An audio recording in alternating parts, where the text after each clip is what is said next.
So let us start with the chapter area under the curve and let us start with the introduction under it.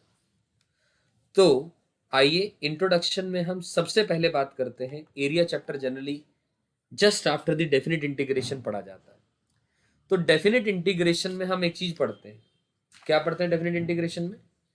Definite integration के अंदर में हम पढ़ते हैं कि मान लो ये एक लाइन दी, ये एक कर्व है ऐसा कुछ, और अगर हम x इक्वल टू ए से लेकर के x इक्वल टू बी के बीच की बात करना चाह रहे हैं तो इंटीग्रेशन a से b f x d x की ये वैल्यू होती है ये शेडेड रीजन, और एक्चुअली में यही यहाँ पर एरिया कहलाएगा। बिकॉज आप इतना जानते हैं, नहीं जानते तो जान लें, एरिया कभी भी नेगेटिव नहीं होता, ठीक है ना। Area can never be negative, the value of the definite integration can be negative, but क्योंकि यहाँ पर ये जो एफ एक्स है y is equals to fx है, it is lying completely above the x axis, तो एज अ रिजल्ट इस definite integration की और इस एरिया की वैल्यू बराबर होगी। ये लेट अस से it was the figure number 1, इसके अंदर हम बात करें। लेकिन अगर हम मान लो इस तरीके के ग्राफ की बात करते हैं, लेट अस से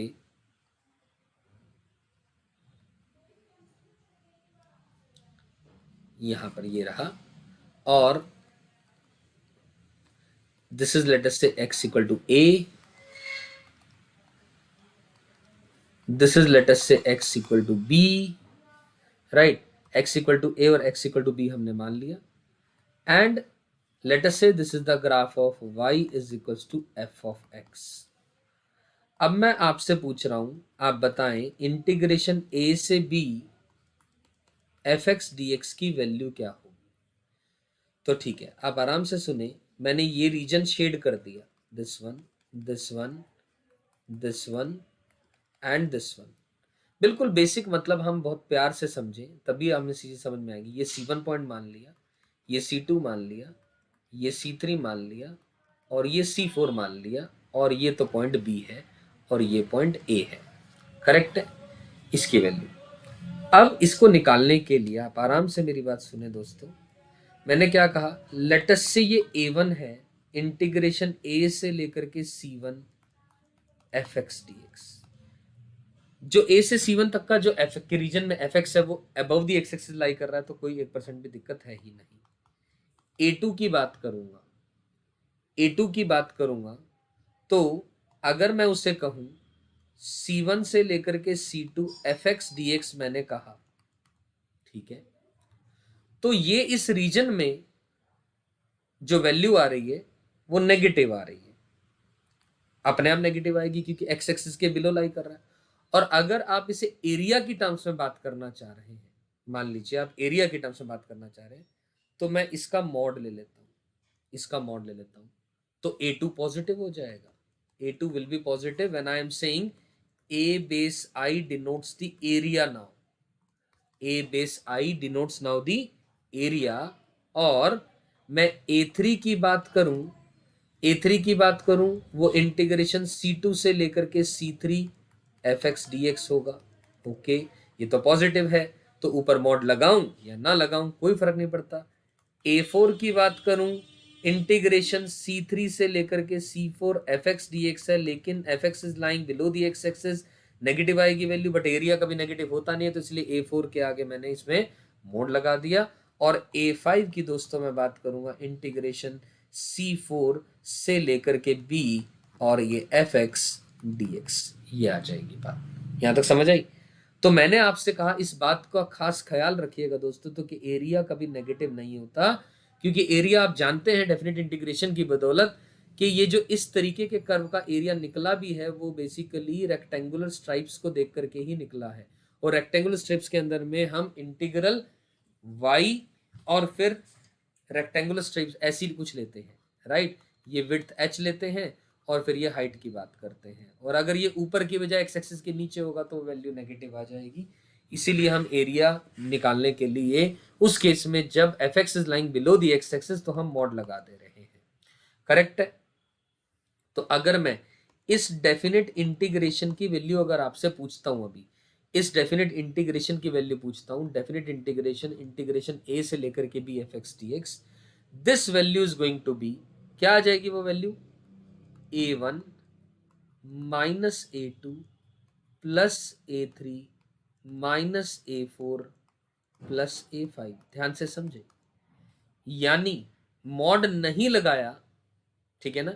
अब हमने तो ए बेस आई एरिया है तो वो तो पॉजिटिव माना है, तो ए बेस 2 इसमें से घटेगा, ये गेटिंग माय पॉइंट। क्योंकि हम इसे लिखना चाहें तो ऐसा भी लिख सकते हैं, जैसे कि इंटीग्रेशन ए से लेकर के C1 F x d x, ये तो लिख लिया, प्लस इंटीग्रेशन C1 से लेकर के C2 F x d x लिखोगे तो ये एक ही बात है, क्योंकि C1 से C2 में एफ एक्स डी एक्स इसकी वैल्यू अपने आप में क्या आएगी, नेगेटिव आएगी, इसकी वैल्यू क्या आएगी, नेगेटिव आएगी। तो हमने A2 को इसका मॉड लिया हुआ है तो ये पॉजिटिव आएगा मॉड की वजह से, लेकिन नेगेटिव आएगी हमें पता है, जब डेफिनेट इंटीग्रेशन की वैल्यू निकालेंगे तो माइनस का A2 आएगा। अब आप इस बात को बेहतर तरीके से और समझने के लिए दोस्तों, अगर मैं इसमें एरिया की बात कर दूं, एरिया की बात कर दूं, इसका एरिया अगर मैं आपसे पूछूं कि area under the region integration a से लेकर के b f x d x, अगर ये पूछूं तो आप कहोगे a1 plus a2 plus a3 plus a4 plus a5 सारे के सारे, क्योंकि दोस्तों जो a2 आ रहा है वो ऑलरेडी पॉजिटिव है, a4 आ रहा है वो ऑलरेडी पॉजिटिव है, क्योंकि ये सारे हमने मॉड ऑलरेडी ले चुके हैं। So this is the basic difference between finding the area from a to b fx dx and the value of the definite integration a से b fx dx। ध्यान से समझ रहे हैं आप मेरी बात, ध्यान रहे मैंने इस बात को बस ये चीज ली है, a बेस आई पॉजिटिव है, ये चीज कंसिडर करके फिर ऐसा किया है, क्योंकि बच्चे अक्सर कंफ्यूज होते हैं, वरना इस तरीके से, और इसका कारण भी मैंने यहां वाले पोर्शन को भी लिंक करके आपको समझा दिया। सो डेफिनेट इंटीग्रेशन में और एरिया में बेसिक डिफरेंस क्या है, डेफिनेट इंटीग्रेशन में इंटीग्रल एफ डी एक्स कर रहे हैं, जैसा साइन आ रहा है प्लस के बाद माइनस या माइनस के बाद प्लस एज इट इज लेंगे, लेकिन एरिया निकालते वक्त क्योंकि एरिया नेगेटिव होता नहीं है तो मॉड ऑफ चीजों का लेंगे और सब ऐड करेंगे अलग अलग से हम लोग। क्या ये मेरी बात समझ में आई आप लोगों को, करेक्ट। तो इस बात को अब जैसे आप फॉर एग्जांपल मान लो अगर एक सर्कल दिया हुआ है, इस सर्कल का अगर हम एरिया निकालेंगे तो मैं इतने रीजन का 4 टाइम्स कर दूंगा। मान लो सर्कल की equation x square plus y square equal to 1 दे रखी है, ठीक है ना। नो डाउट हम सब लोग जानते हैं सर्कल का एरिया पाई आर स्क्वायर होता है, लेकिन मान लो मुझे फॉर्मूला नहीं पता तो मैं क्या करूंगा, ये एक एफ एक्स है, y is equal to plus minus का under the root of 1 minus का एक्स स्क्वायर तो दिया हुआ है, यानी दो ब्रांचेज है, एक y equal to under the root of 1 minus का एक्स स्क्वायर है और एक y is equal to minus times under the root of 1 minus का एक्स स्क्वायर है। जो ऊपर वाली ब्रांच है वो y equal to under the root of 1 minus का एक्स स्क्वायर है, ये वाली भी और ये वाली भी, और नीचे वाली माइनस टाइम्स है। तो मैं क्या करूंगा, अगर इसका एरिया निकालना होगा तो मैं क्या करूंगा, इंटीग्रेशन 0 से लेकर के 1 इसका 4 टाइम्स कर दूंगा और एफ एक्स डी एक्स लिख दूंगा आप लोगों के लिए, अगर इतनी बात आप समझ पा रहे हैं तो, राइट। लेकिन अगर मुझे डेफिनेट इंटीग्रेशन की वैल्यू निकालनी पड़ेगी, डेफिनेट इंटीग्रेशन की वैल्यू क्या आ जाएगी, अरे भाई जितना ये पॉजिटिव में जाएगा उतना नेगेटिव में जाएगा, जितना ये पॉजिटिव में जाएगा उतना ये नेगेटिव में जाएगा, तो नटशेल में इंटीग्रेशन की वैल्यू, डेफिनेट इंटीग्रेशन की वैल्यू टोटल 0 आ जाएगी अगर मैं पूरे सर्कल की बात करूंगा। और हाँ अगर सेमी सर्कल की बात करूंगा तो अलग बात है, जो भी आएगा आ जाएगा आपके सामने आंसर। You getting it? चलिए ये बात समझ में आती है। तो डेफिनेट इंटीग्रेशन में और एरिया के अंदर में बेसिक डिफरेंस अपने को सारों को क्लियर हो जाता है। तो चलिए आइए दोस्तों, अब छोटी छोटी बातें एरिया को निकालने के लिए, एरिया किसी भी चीज का निकालने के लिए हमें क्या क्या ध्यान में रखने की जरूरत है, वो सब बातें एक एक करके करना शुरू करते हैं। जैसे कि सबसे पहला पॉइंट आप सबके सामने लिखा है, area bounded by the curve. कौन सा कर्व? ये रहा y is equal to f x, okay, and the ordinate at x equal to a and x equal to b। Ordinate मतलब x coordinate, ordinate at x equal to a and x equal to b। Ordinate at x equal to a and x equal to b का मतलब इस given by, ध्यान से देख रहे हैं आप लोग, जो शेडेड रीजन आप लोगों को समझ में आ रहा होगा, this one I am talking about, जो हाईलाइट आप लोगों को नजर आ रहा है कि integration from x equal to a से लेकर के x इक्वल टू b की बात कर रहे हैं हम लोग यहाँ पर, राइट। वो क्या बन जाएगा, ऑब्वियसली इंटीग्रेशन फ्रॉम a से लेकर के b और एफ एक्स डी एक्स आ गया, इंटीग्रेशन a से लेकर के b f x d x आ गया, जब f x completely x axis से ऊपर लाई कर रहा है और b a से बड़ा है। अगर नहीं लाई कर रहा है F x completely x axis से ऊपर, दो बातें होंगी, या तो completely below the x axis लाई करेगा, या कुछ पोर्शन ऊपर और कुछ पोर्शन नीचे लाई करेगा। अगर कंप्लीटली बिलो लाई करेगा, ध्यान से देखें, जैसे अभी हमने पीछे डेफिनेट इंटीग्रेशन और एरिया में फर्क जानने के लिए बात समझी थी, इंटीग्रेशन a से b f x d x पूरे का मोड लगा दें, क्योंकि दोस्तों area is never negative, area कभी नेगेटिव नहीं होता, या तो पॉजिटिव होता है या एरिया जीरो हो जाएगा, वो एक अलग बात है, ठीक है क्या बात। और इसी तरह in case the curve crosses the x axis, अगर कर्व एक्स एक्सिस को क्रॉस कर रहा है, लेट अस से इस point x equal to c पर, तो हम क्या करेंगे, जो एरिया बिलो, जो region below the x axis है, यानी इंटीग्रेशन a से लेकर के c f x d x, इसका मॉड ले लिया, और c से लेकर के b f x d x का मॉड लेने की जरूरत नहीं है, वो तो ऑलरेडी पॉजिटिव है, तो आपके पास इस तरीके से आंसर आ जाएगा। आई एम श्योर आपको मेरी बात समझ में आई है कि भैया area bounded by the curve the x axis, ये इंपॉर्टेंट बात है, इसके अंदर में ये तीनों केसेस हमने कर लिए, area bounded by the curve the x axis and the ordinates मतलब y coordinates at x equal to a and x equal to b, क्योंकि एब्सिसा मतलब x कोऑर्डिनेट होता है, y coordinates at x equal to a and x equal to b, तो यही तो line y coordinates यही तो है, ये वाला और ये वाली लाइन, राइट। तो ये आपके पास आंसर या ये तरीका है इसको काम करने का। आई एम श्योर यहां तक बात क्लियर हो जाती है, राइट। तो अब इस चीज को समझने के लिए let us take one example, one very very basic example के क्वेश्चन ले लिया, मान लो मैंने क्वेश्चन है y is equal to ln x, okay, x axis and the two ordinates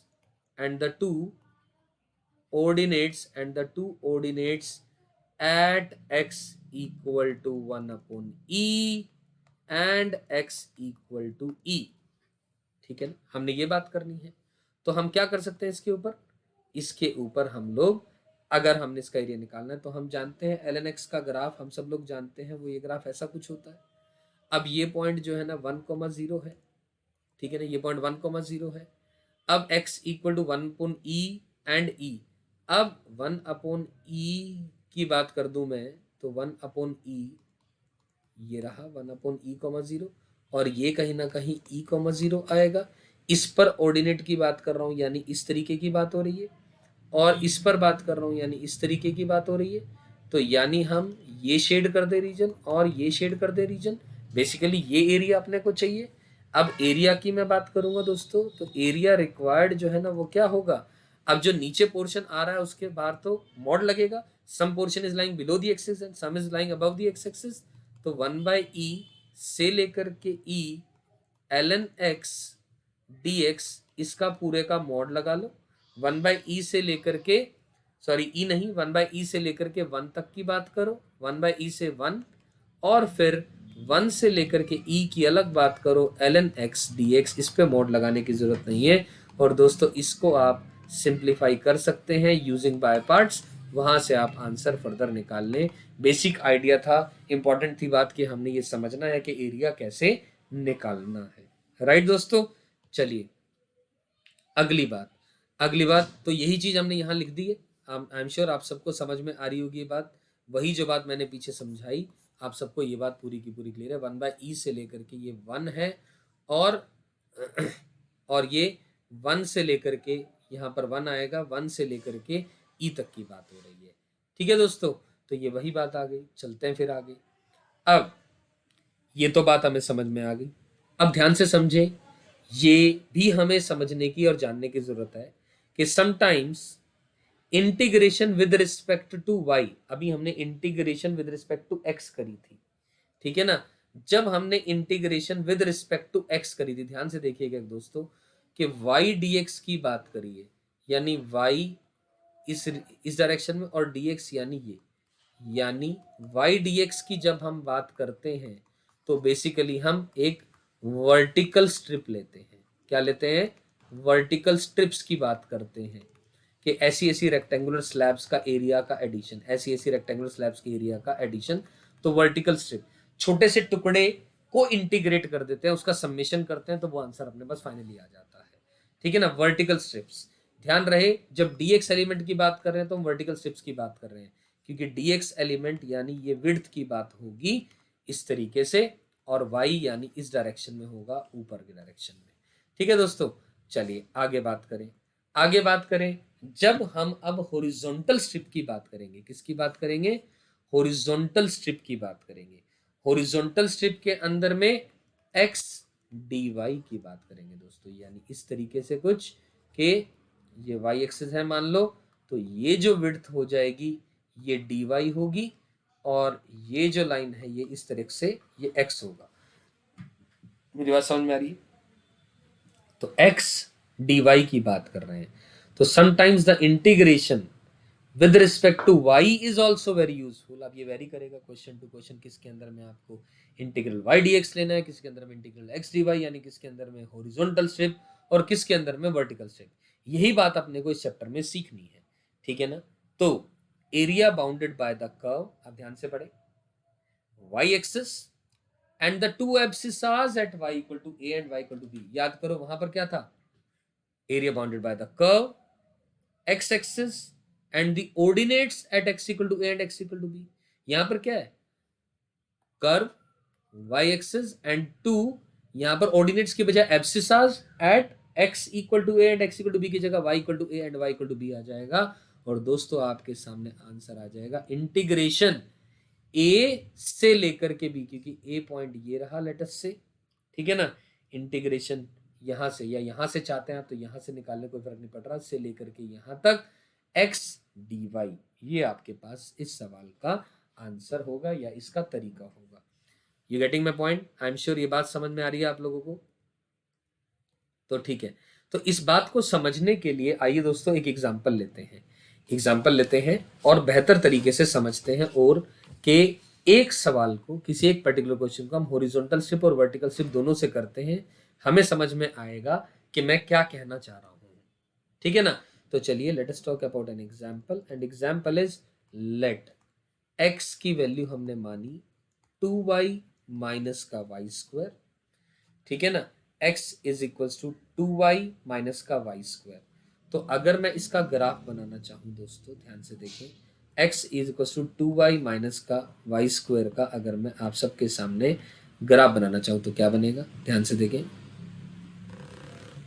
ये है x एक्सिस और y एक्सिस बन गया, ये रहा, ठीक है। 2y माइनस का वाई स्क्वायर, यानी x is equals to minus का y times of y minus का 2। तो एक y की वैल्यू 0 पर 0, x और 2 पर, और ग्राफ इस तरफ मुंह खुलेगा उसका, यानी इस तरीके से ग्राफ रहेगा। Wait a second please. तो आइए let me draw this graph, और ये ग्राफ ऐसा कुछ बन जाएगा, ऐसा कुछ, ठीक है ना। ये एक पैराबोलिक शेप आ जाएगी इस तरीके से, सही है। अब यहां तक तो ग्राफ आ गया अपने पास। अब हमें चाहिए area bounded by the curve and the y axis. Area, area bounded by, area bounded by curve and y axis, curve and y axis. तो दोस्तों यानी हमें ये एरिया चाहिए, ये एरिया चाहिए। तो यानी ये 0,0 है और ये पॉइंट 0,2 है, ये 0,0 है और ये पॉइंट 0,2 है। तो एक काम करते हैं, सबसे पहले हम इसको हॉरिजॉन्टल स्ट्रिप से करने का प्रयास करते हैं, हॉरिजॉन्टल स्ट्रिप से, ठीक है ना। हॉरिजॉन्टल स्ट्रिप का मतलब होता है एक्स डी वाई की बात करनी है मुझे।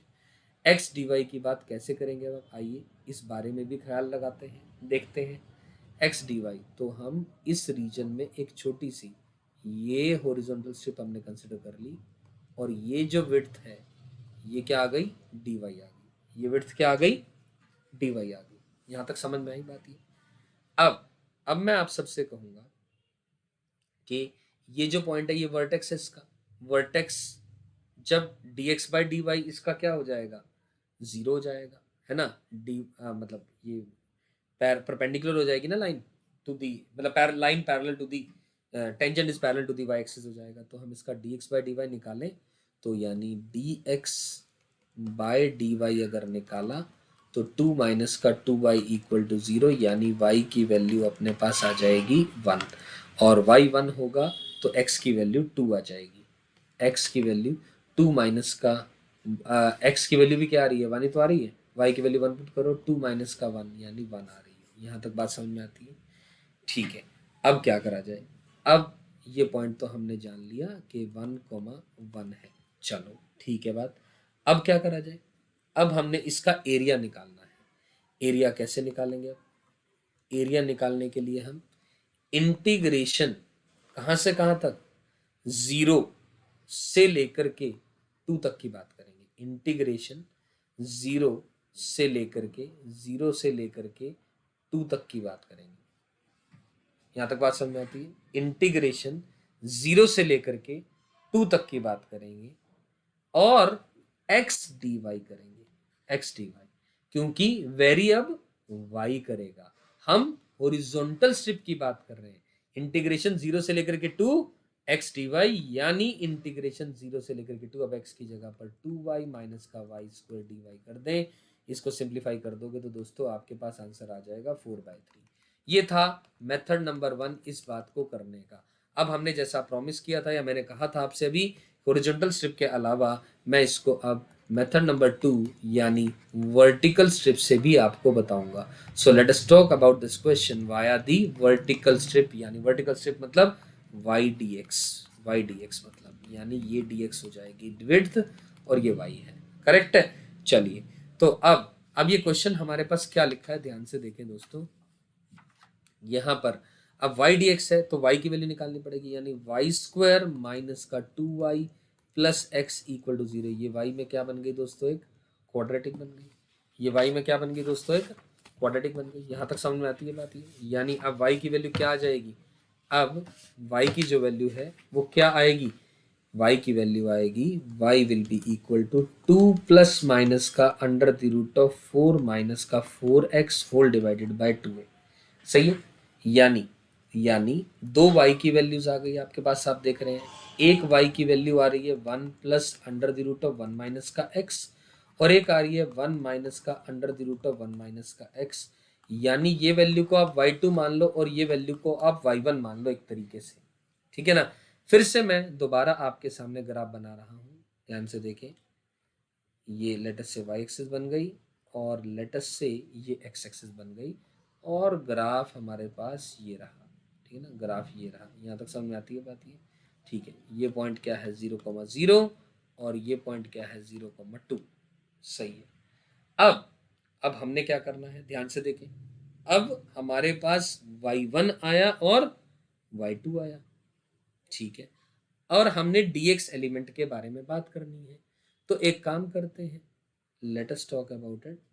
ऐसा कुछ एक वर्टिकल स्ट्रिप ले लेते हैं, एक वर्टिकल स्ट्रिप ये वाली, जिसकी की विड्थ क्या है, जिसकी की विड्थ क्या है dx है, जिसकी विड्थ क्या है dx एलिमेंट है, ठीक है।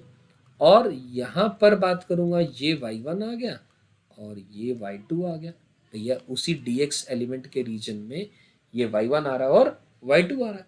तो I am interested in area, और हमने पता है ये वाला जो पॉइंट निकाला हुआ ऑलरेडी ये कितना है 1,1 है, 1,1 है। अब y dx है मतलब हमने x को वेरी कराना है। अब x यहीं तक ही जा रहा है मैक्सिमम, है ना, गेटिंग माय पॉइंट।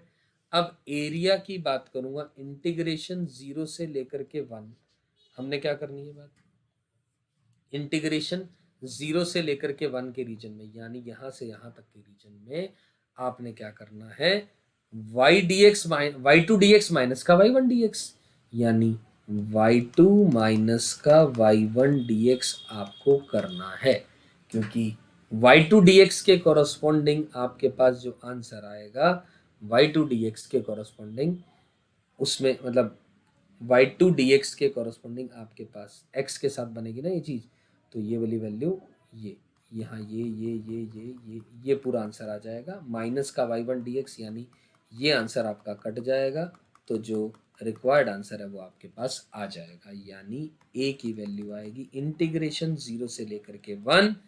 अब y2 में से y1 घटेगा तो 2 root under of 2 times root under of 1 minus का x dx आएगा। अब इसको आप सिंप्लीफाई कर लें, इसको आप क्या कर लें, सिंप्लीफाई कर लें, और आपके पास आंसर आ जाएगा वही आंसर जो पहले से आया था। You getting my point? तो आपने देखा कि किस केस में, मतलब इसी केस में वर्टिकल स्ट्रिप से कैसे करना पड़ रहा है और हॉरिजॉन्टल स्ट्रिप से कैसे करना चाह रहा है, और इस केस में ऑब्वियसली प्रेफरेबल मेथड जो लेस टाइम कंज्यूमिंग है वो हॉरिजॉन्टल स्ट्रिप है, यानी integral x d y format है। राइट दोस्तों, यहाँ तक समझ में आई बातें? अब इससे आगे और भी बातें करते हैं। यहाँ तक मुझे लगता है आप सबको क्लियर है सारी बातें, नो कन्फ्यूजन्स। तो वाई हॉरिजॉन्टल स्ट्रिप और वर्टिकल स्ट्रिप का मतलब क्या है और एरिया का मतलब क्या है, ये बातें हमें सारी समझ में आ गई हैं। ठीक है।